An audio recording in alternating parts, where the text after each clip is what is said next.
had to be spontaneous.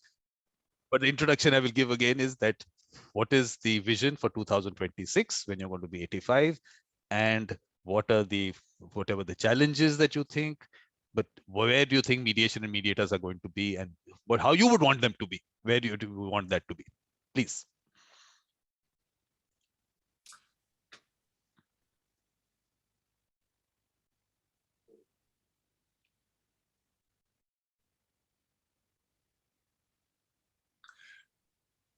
It's very difficult to anticipate exactly what we're going to be facing in 2026, but some elements of what we're going to be facing are already quite clear to us. First, there is going to be an election in the United States for President of the United States in 2024. And that election is going to have an enormous impact on the entire planet. We're facing issues involving global warming, involving catastrophic environmental collapse, involving now new phases of the pandemic that reveal how fractured our healthcare system is around the world. And the first thing that's going to be necessary is for us to be able to figure out how to apply conflict resolution principles to those kinds of conflicts. So I think of this as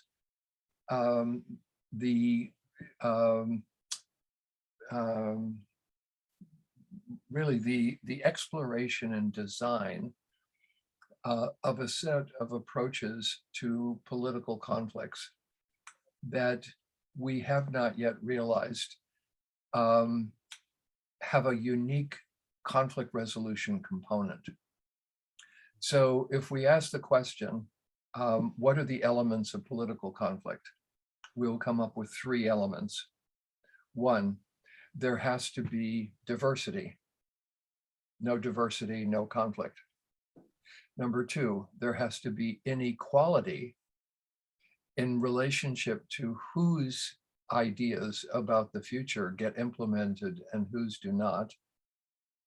And third, there has to be an adversarial win-lose process for deciding whose ideas about the future get implemented and whose do not, whose solutions to problems get listened to and whose don't. And that's the place where conflict resolution comes in and says, no, that's not necessary at all. It is possible to have a collaborative win-win approach to that process. That is what I think of and what I've referred to in some of the books that I've written as a conflict revolution. That is what we need, my vision is for maybe 2026 or whatever that might happen to be, is that there be the beginning of that conflict revolution. The realization that conflicts fill our lives and that we have not yet overcome our fundamental evolutionary legacy, which is the fight or flight reflex. And so instead what we do is shoot each other, assassinate each other in both character and in real physical terms. And that's simply not sustainable. All we have to do is take a look at the issue of climate change in terms of the relationship between the United States and China. And you can see that the current path that both countries are on will predictably lead to a disaster in terms of the ability to prevent global warming from really fundamentally transforming the globe. So the difficulty is we have to figure out how to grow up as human beings. We haven't got that down yet. So that's the first piece. The second piece is what I think of as a deepening. So this part is the external piece. Now we come to the internal piece, which is no matter what the nature of the conflict is, it still takes place inside of each of us. And if we are not capable of evolving to some higher order of capacity and skill in handling the conflicts in our lives, we will not be able to create these solutions globally. So what we require is an internal revolution that corresponds to the external revolution. The conflict revolution has an internal component, and that internal component has been described as spiritual, emotional intelligence, cultural competence. There are a variety of different terms that correspond to what we are talking about here. But fundamentally, it is our attitude toward one another and towards ourselves. So the relationship between self and other is fundamental to this increased capacity of conflict resolution to help us avoid what I consider to be an otherwise almost inevitable civilizational collapse. So there's a wonderful book by Jared Diamond, professor at UCLA, who wrote a book called Germs, Guns, and Steel, to try to answer the question about why certain countries became more advanced than other countries did. Certain cultures did, and other cultures didn't. And he boils it down to germs, guns, and steel. But he wrote a second book called Collapse, which is about civilizations that collapsed in history. And there are lots of records of those, from Easter Island to all kinds of examples of civilizational collapse.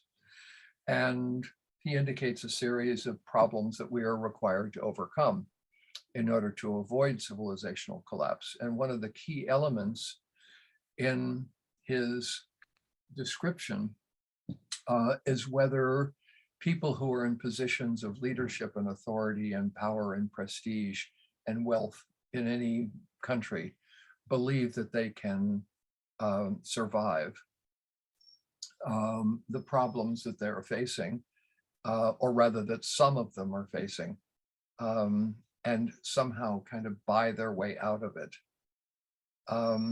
Whether we believe that somehow it isn't going to impact us. And the difficulty is we don't have a very good understanding of how change actually operates, particularly exponential change. So for example, if I just hold up this cup for a second, and let's assume that in this cup are two bacteria, and that the bacteria double in numbers every second. And let's say that we know that the bacteria are going to fill the cup in 1 minute. How much warning time do the bacteria have that they're about to fill the cup? And the answer is at 59 seconds to the minute, the cup is only half full. And so the answer is no warning time at all. And I don't think that we have figured out that our cup is getting close to being half full, that the issues that we are facing on a global basis that can be found in every country in the world are moving us rapidly in the direction of a kind of chaotic disequilibrium that can result in collapse.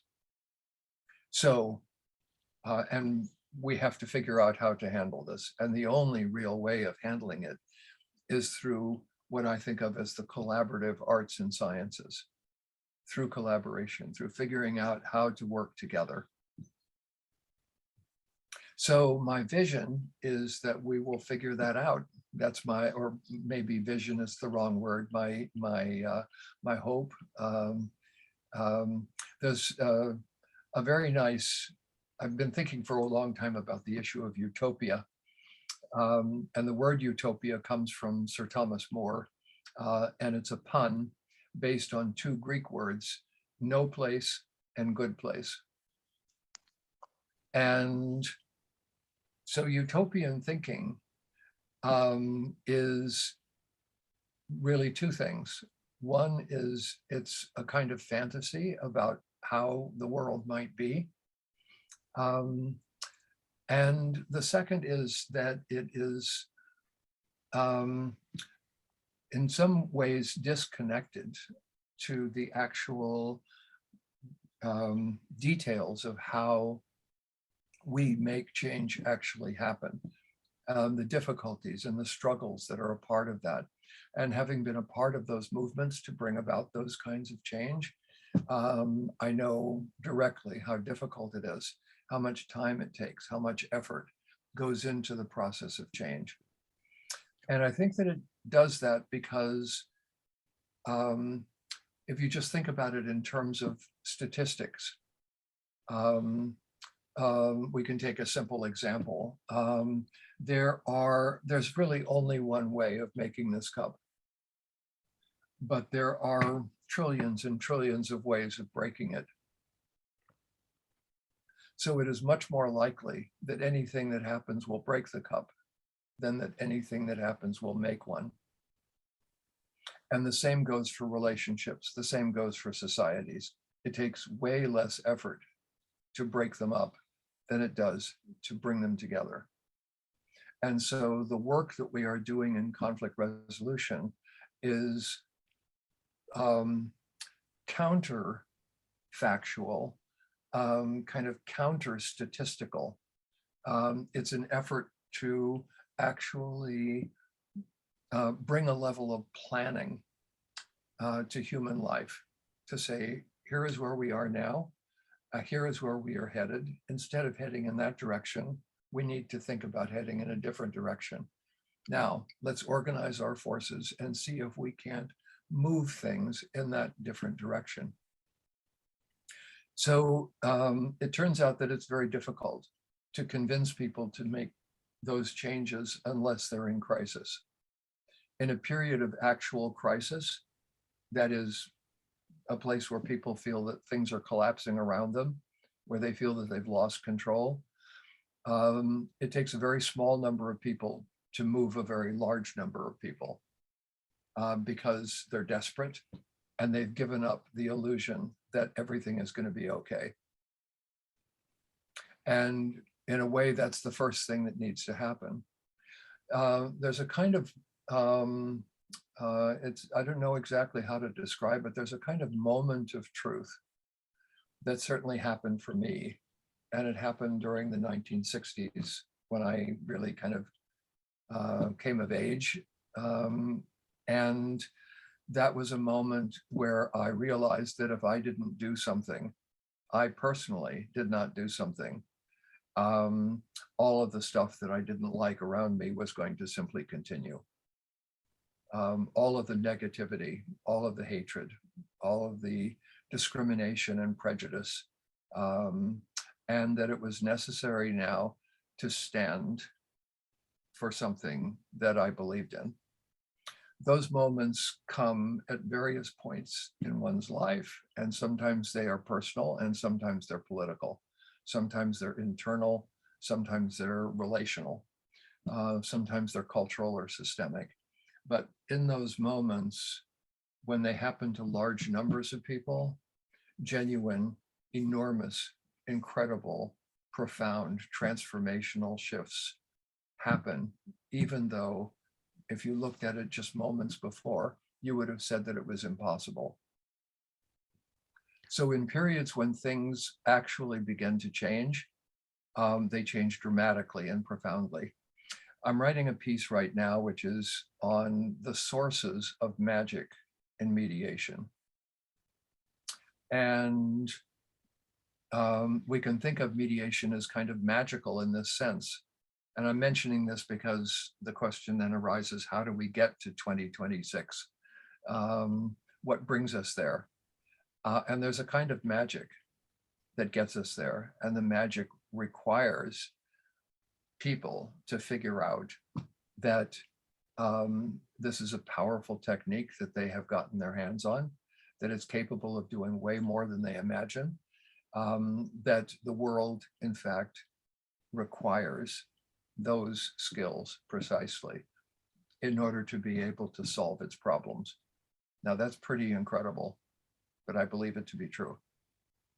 And if other people believe that it's true and see that it has some possibility of truth, then we stand a chance of creating a hopeful 2026. That's a really long answer to a very Perfect. short. No, required. It was required. But what I'm trying to do is I'm trying to break it up into components. So one, like with what you keep talking about, the role of mediators in social problem solving and global problem solving, I see, okay, with the vision that yes, they will be playing a certain role, an important role in that part of it. So that becomes vision one. Call it vision one. So similarly, I want to break it up into various visions there, and then put it across to people that, okay, whatever resonates with you, work on that. Whoever wants to work on it, let be the people all over the world who wanting to work on some aspect of it, and change things around them first. Because and there, I mean, I'm telling you, there's so many people who have good thoughts and everything, might not have opportunity. So what I decided was, let's identify these people. On the other end, what resources do they need? They need guidance, they need whatever they need. Let's figure that out, and then get people together who would want to support them on their own basis. Now, it's not that Mediator Vikram umbrella they're doing it. No, they're doing it directly. Nothing comes to me. No, don't fund me, and I'm funding them. I don't want to be the middleman. But let's just identify these people out there. And first, we have to put a vision out and the roadmap. So that is why this conversation with you at this stage, because 16th, I want to really announce that part. So I was breaking it up myself as to what am I looking at it. One, I am saying that decolonization is very important in my head. So that, according to me, is coming in the way of dispute resolution, the way people look at it and their own minds. So that becomes one important part that I want to work on. And whoever wants to work on that, that'll be nice. Then obviously, like I told you, role of mediators, definitely them playing an important role. So similarly, what I did was that mediation in our culture and traditions. So let's go back to that. Let's strengthen that, however we can strengthen that aspect of it. And of course, the normal that you talk about, the children and getting them involved, and get in some way they being involved in the whole process right from there. Some basics also. So I want you to break that up for me into these kind of components, so that we can have this happening in parts, and then the larger vision that you have, let's put it together. Something like that. I mean, this is just a conversation we're having at this stage, because I want to build it up for the 16th, how I want to go about it. So this is the thought. So this is what I need from you into components. What kind of components would you break it? Look, for me, I'll tell you one important component, Ken, is the heart, the soul, that coming into mediation and playing a role, and spirituality. So heart, soul, and spirituality for me is something where I feel might have been sidelined. Maybe you would know, I mean, with your experience, what you've seen. For me, that seems to be sidelined. That doesn't, and I feel that's a very important aspect of the whole process and everything. So maybe work on that. So these were some things that I had put down. And I thought, I mean, I'll just share with you what I put down: role of mediators, mediation in our culture, getting to that, children, decolonization, developing a culture of mediation, however. And these are basics that we talk about. Main important one is the development of the profession. That part of it, I feel that we have to have some vision on that, because the way things have developed, of course, you've come through the court system, so definitely you look at it as an important part of the thing. I look at it as an impediment to the development of the profession. So I have my, of course, reservations, that part, which we might not. Then of course, creativity in terms of how mediation should be practiced, and of course where all it can be used. So creativity in those aspects of it. So I'm looking at calling it creativity. Let's call it creativity, but we'll work on that. Then obviously on the community part of it, definitely with the ones that I've told you about, Louis Ore was doing in Peru, about where communities are impacted. So when you talk about community mediation, normally it ends up with within communities, but when communities are affected, so where all can that be used? Those basic. But only difference I'm telling you, Ken, is mine is the dispute resolution revolution. Because why I say that is because it's a little quantifiable. Dispute resolved. Okay. So you got the flavor of mediation. Then use it for the larger good of general conflict resolution and everything. But let them start something to get the flavor of it, to taste it. So that is why I said dispute resolution revolution. that's my background of the whole discussion that I'm having with you here. That's Nice. Very nice. Martin Rees is the royal astronomer for Great Britain. And he said, there are three great frontiers in science. The very small, the very large, and the very complex. And I think those three are all applicable in conflict resolution. In part because everything large we discover in conflict resolution boils down to something small that you can do. So what does respect consist of? It consists of the way that you talk to each other, the words you use, the tone of voice, the body language. And so the very small gets connected to the very large. And what makes it difficult to make those happen is that there is something complex lurking in the background. And what we require is a methodology for taking what is complex and making it, as Einstein said, as simple as possible, but no simpler. And now the question becomes, I'd like to go back to your idea about decolonization, because I think it's really critical, and it's connected to issues involving race and gender in the United States, which people in the US don't see as a problem of colonization, but fundamentally the two are directly linked. And I think I might have mentioned to you some work that I did a long time ago. I had some very interesting conversations with an Indian writer whose name is Ashish Nandi. And he's written a great deal about colonization and decolonization, and about kind of how it is that the system of English colonization impacted India, and how it connected to elements of Indian culture. And I think that there are a number of approaches to this category of problems, one of which is to take the very large and break it down into the very small. And one of the ways of doing this is to take categories of people and break them down into individual human beings. So I think it was Rilke, maybe it was Heinrich Heine, I've forgotten who it is, who said, there are no women. There is this woman and this woman and this woman. And so at the level of kind of program or ideas or proposals for what to do, one of the difficulties with utopian things, theories and ways of thinking has been that it tries to create solutions for everyone and ends up trying to fit round objects into square holes. And that is a project that is never going to work. What conflict resolution does that is different is it designs the shape of the whole collaboratively, and does so by bringing the people who have to fit into that whole into the conversation. I have a kind of favorite way of saying this, which is actually a quotation from the short story writer Saki, who said, "When building the mousetrap, be sure to leave room for the mouse." And this is what I think we have not done in the grand unified theories that we have created about the nature of the world.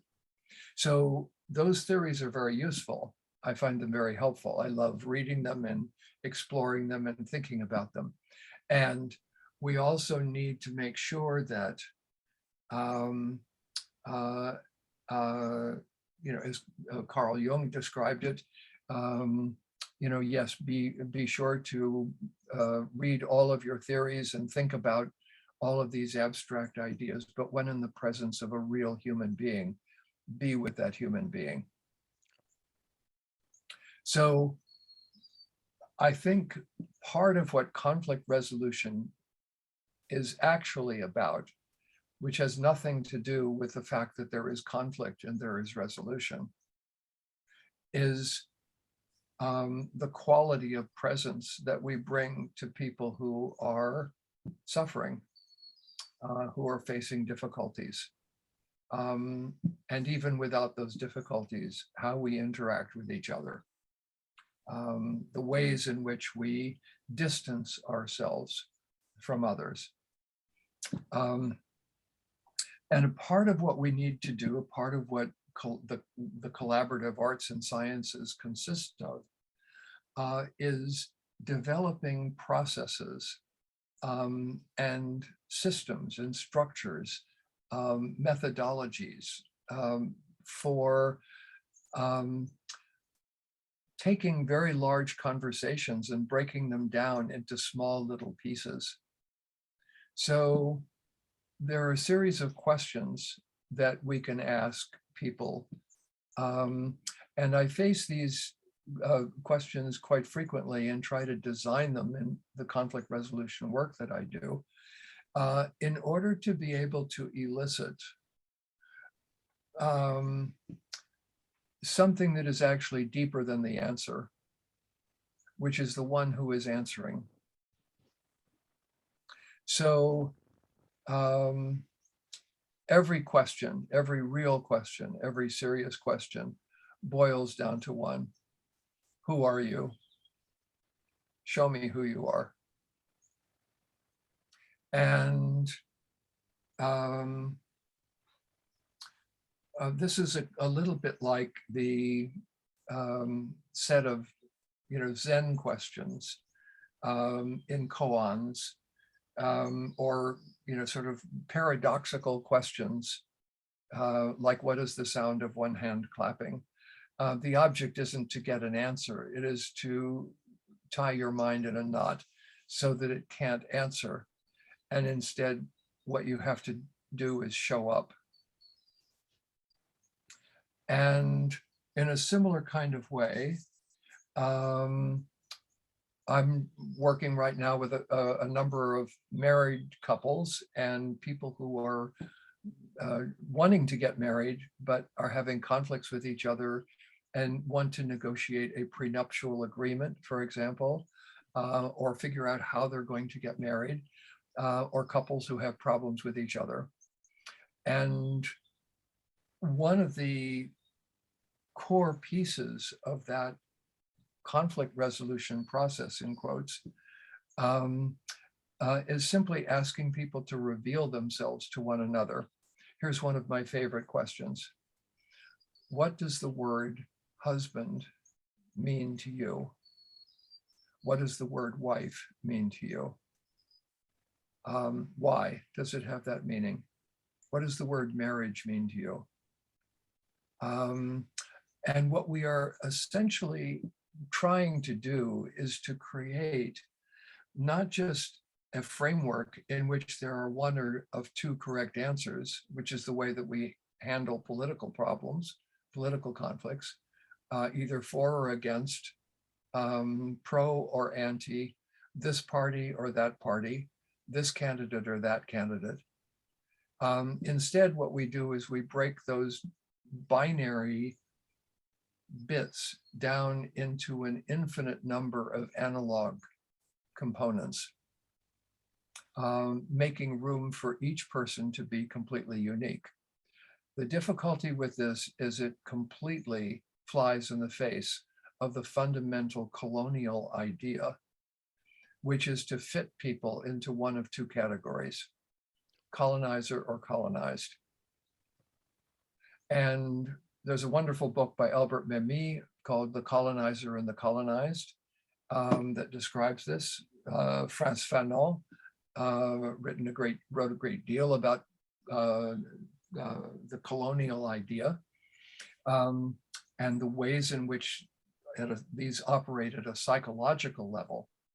But fundamentally, what we are trying to do with decolonization and with all of these efforts, and not just at a large social scale, but at a person-to-person scale, What does colonialism look like in the relationships between two human beings? And we know what it looks like, and it happens in every conflict. My answer is the right one, and yours is wrong. And as long as there are only two correct answers, and it's mine versus yours, that's not a bad outcome. But as soon as we realize that the world is more complex than that, that boiling problems down to one of two answers is a travesty, a kind of confession of defeat, a preparation for a collapse, then what we have to do is to work with that problem of complexity and try to discover the ways in which the science of complexity offers us an understanding of how to work with human complexity. For example, the idea of emergence, emergent phenomena. Complexity gives rise to new elements, new features that didn't exist before. So you have a drop of water, or even before that, you have a hydrogen molecule, a water molecule, another hydrogen molecule. There's nothing wet about those atoms, or even about the single molecule. But as soon as you combine them together, you get wetness. And now we have droplets of water that have one characteristic, but at what point do they turn into a waterfall or a wave? So higher forms of order emerge out of complexity. And the same is true in conflict and conflict resolution. So we are able to get actually to higher orders of outcome through the process of walking our way through that complexity and discovering the simplicity that is inside of it.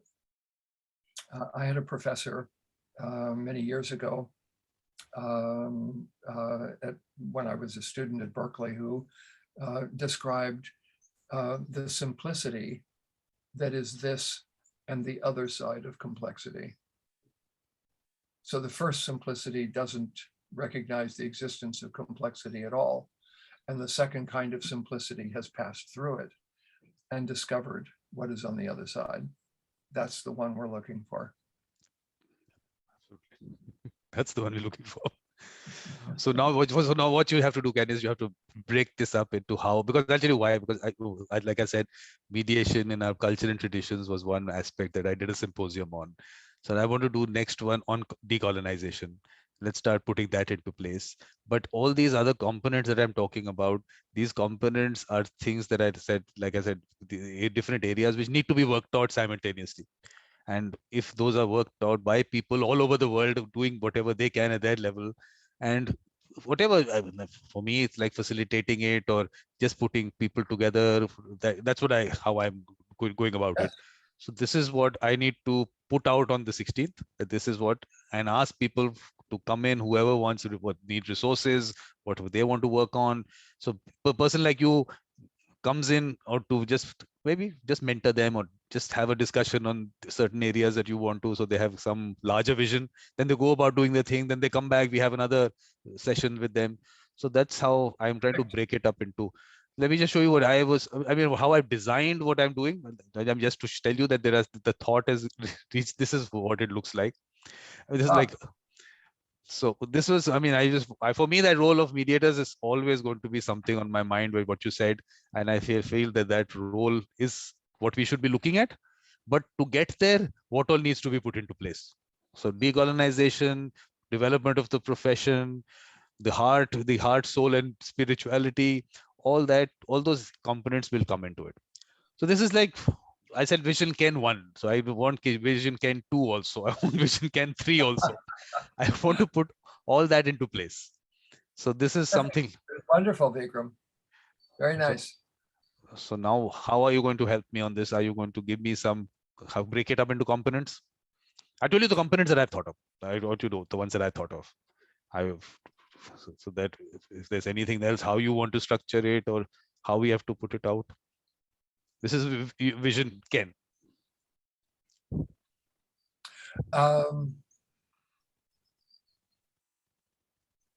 There are two fundamental ways of tackling any problem, at least two.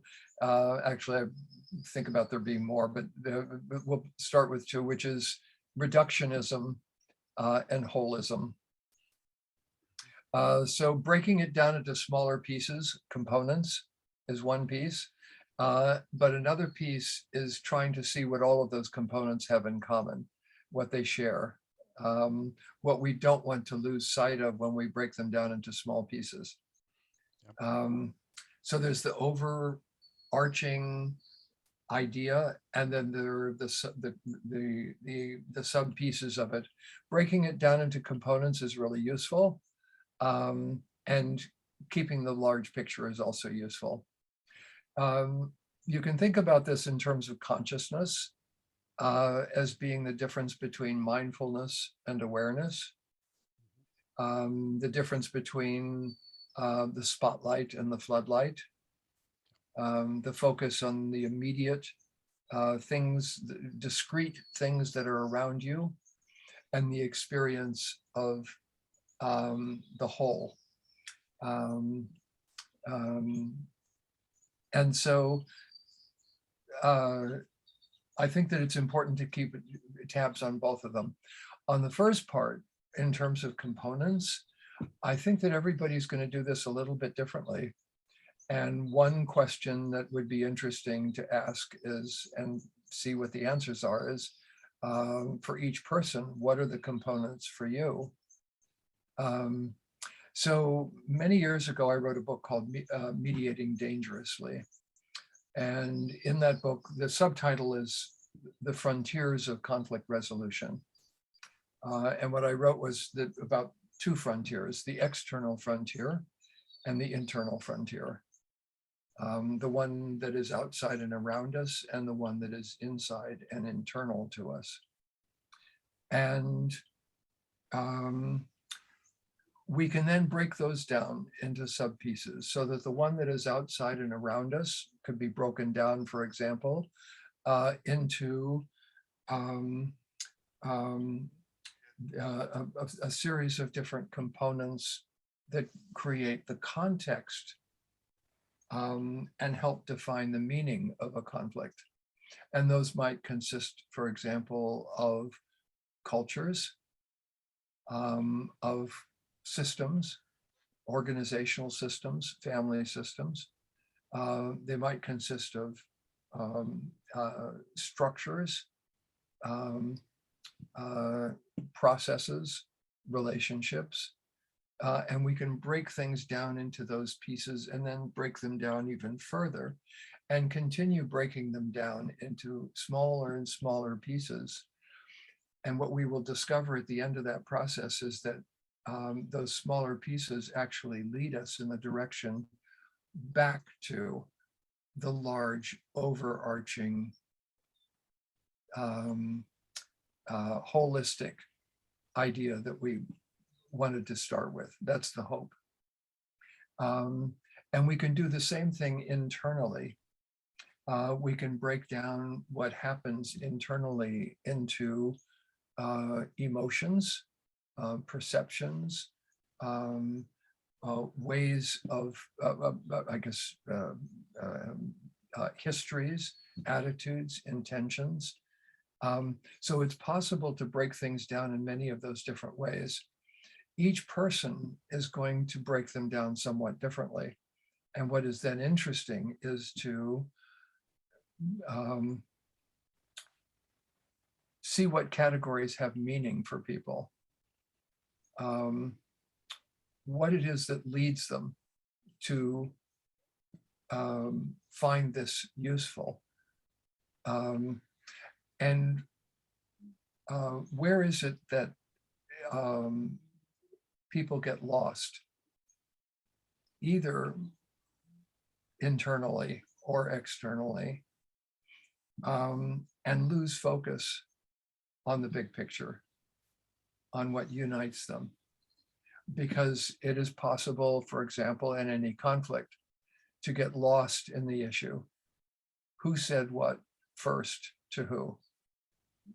You insulted me. No, I didn't. Yes, you did. No, I didn't. Yes, you did. You've lost it.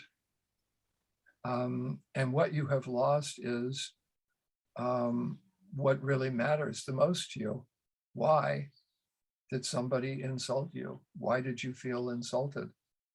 What happened in your relationship? And this leads us ultimately back to the center, which is the heart. For me, that's the piece that matters the most, is the heart. So I don't know if that's helpful to you. So what I would want you to do, if you have time, if you can, we just discussed the vision, yes, but if there's anything specific that comes in your mind, if you can send that to me, if it comes to your mind as to what Vision 2026 looks like, some a note or whatever, we work on that. Because for me, the important part is today that we need to, why this breaking up into certain broader categories is only because there are certain aspects that some people are looking. It's like the elephant and the blind man. That's how the mediation world has been looked at. So for the people who are looking at one aspect, let them develop that. I have no problem. Everyone doesn't have to see the larger picture. They don't have to see the entire elephant. I'm okay with that. But in that area that they are looking at as what they look at as the elephant, let that develop for them. And then all these components will then come together however it has to. So I'm just, why I'm wanting that one, look, one is the larger vision that you have. So that is important. But of course, with your experience and everything, what you see, we need that upfront. But that should not be the thing that people say, okay, that is the vision. Yes, yes, yes. But how do we get there? We don't know. No, we have to give them that roadmap also. So that roadmap that you think getting there. And in steps, I mean, look, this is 5 years. That doesn't matter. We'll have a vision 2031 also. The 10-year vision also, that's not a problem. But I just want some things to start working on. People were working on certain things, because there are, I don't see as such activity happening by people. It is a lot of connecting, a lot of discussions, a lot of training, a lot of all that happening. But on the ground, I want some changes to happen. So now that's why I'm trying to connect with people who are on the ground. Let's move away from this mediation world. Yes, we're all connected is nice. Let's just move one layer ahead out of that. And those people, young people sitting in some corner of the kind of world, I picked up 2 examples. There's one girl in Russia who is looking at small place in Russia. I must have introduced her to one of those shows in Barnaul. She's in Barnaul, wants to set up a community mediation center. So then I got her in touch with Lisa. Lisa is working the Dayton Mediation Center. So now, of course, it all started with this JAMS fellowship. It started with there. I just said that, okay, this sounds interesting. Let's find out more about it. So I started a new series called Mediator Experiences, which I'm recording experiences of JAMS fellows. Already 12 of them have done. So from that, the idea came up, look, JAMS is only taking care of 10 people in the whole year. And that too, what, $20,000 into $200,000 is nothing for JAMS. But okay, whatever. At least they're doing something, not a problem. But say, let's hear, there's so many people, tens and hundreds of thousands of people sitting there doing their project might be really small, and the resources they might not need too much, but they might need guidance, the larger vision. So just getting them into the fold, doing something with them, and whoever would want to in the area that they specialize in would help them. So it's like visionaries on one end, the people who have the expertise available, and let's try to create smaller units all over the world. That's how. So that's like, thought is there now. I mean, why they, like I said, I would normally I don't have these discussions with you. These are thoughts. Now you just have to put them together and get it out in a concrete package to put out. So that is what. Nice. So this is where I need your help. You, of course, must have thought this over many times over. These things must have come to your mind many times over. So, but for me, these are things that I'm looking at now. So with you, based on your experience, you have to tell me how to go about it. I can give you the benefit of sort of what thinking I have done about it, but really what you are doing is already having an impact. And you are making a real serious contribution to the entire field of conflict resolution by what you're doing. And I bow to you. Amazing. No, And please, please don't even say that. By your uh, saying that, it's on record. Okay, it's recorded. Ken, it's recorded. yes, yes. And you're welcome to use this recording if you like. But here, I think you've put your finger on something that's very important, which is that the place where this act becomes real. This is why I started many years ago Mediators Beyond Borders as an organization, was in an effort to say, okay, we may have this idea that we are one planet, and we need to figure out how to talk to one another across our national borders. What form does that take? And so we started Mediators Beyond Borders as an effort to try to do that. But what you are doing is something significant that is in the same line, trying to do essentially the same thing, connecting people across cultures and boundaries that divide them, and discovering what they have in common, what they can learn from one another. And that's a really brilliant way of doing it. How many ways are there of doing that? Billions, trillions. And we've explored only a few. Yeah.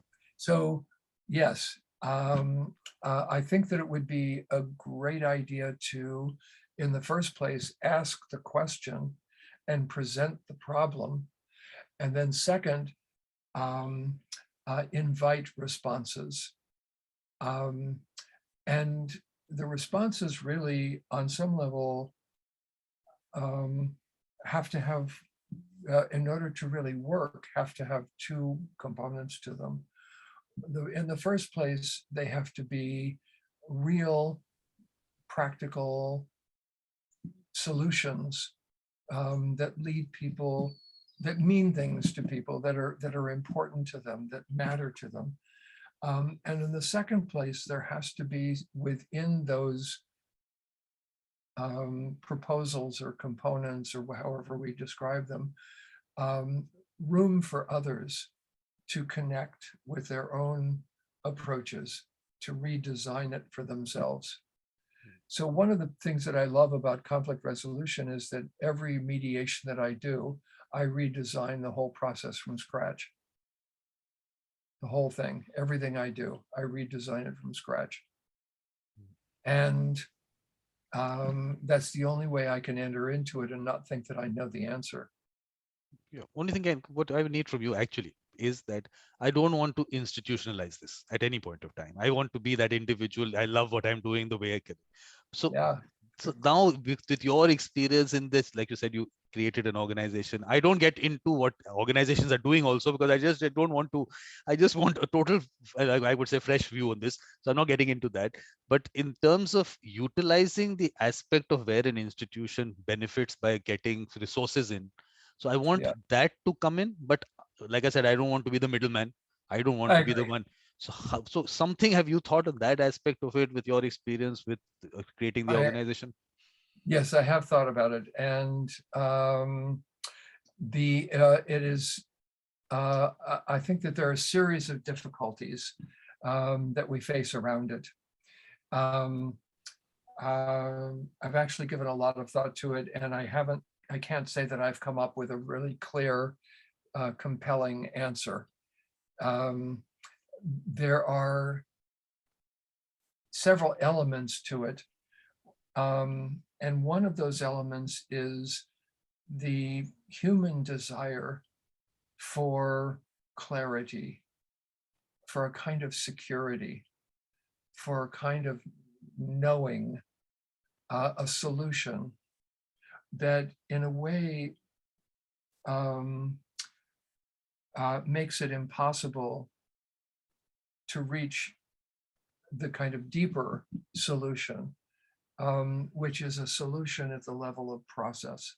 Let me say it a little bit differently. Every organization that I've been a part of has sort of faced the problem of bureaucratic thinking, and a problem of trying to boil too many things down to one. simply because organizations can't be too complex. They're a kind of answer to the problem of complexity. They're an effort to simplify that complexity down to a set of processes, a kind of identity. And there's an ease with which people can slip into a pat answer and see it as even redefine it in ways that undermine its kind of vitality, that strip it of the energy that really, instead of opening people's minds, allows them to very comfortably sit back and close them again. So what I'm interested in is kind of provoking, if you will, responses that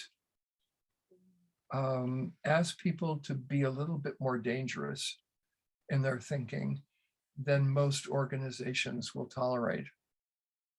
I don't know if this is an answer to your question, but I have thought about it a lot. And unfortunately, yeah, I have I can see. I can in a see. couple of minutes, so I don't really have time right now to do it. But I'm hoping that some part of this is helpful to you. No, perfect. And this is something I will obviously have another discussion with you as to how to balance the two, get the benefits of what an organization brings in, but still keep that independence of thought that is required to really grow.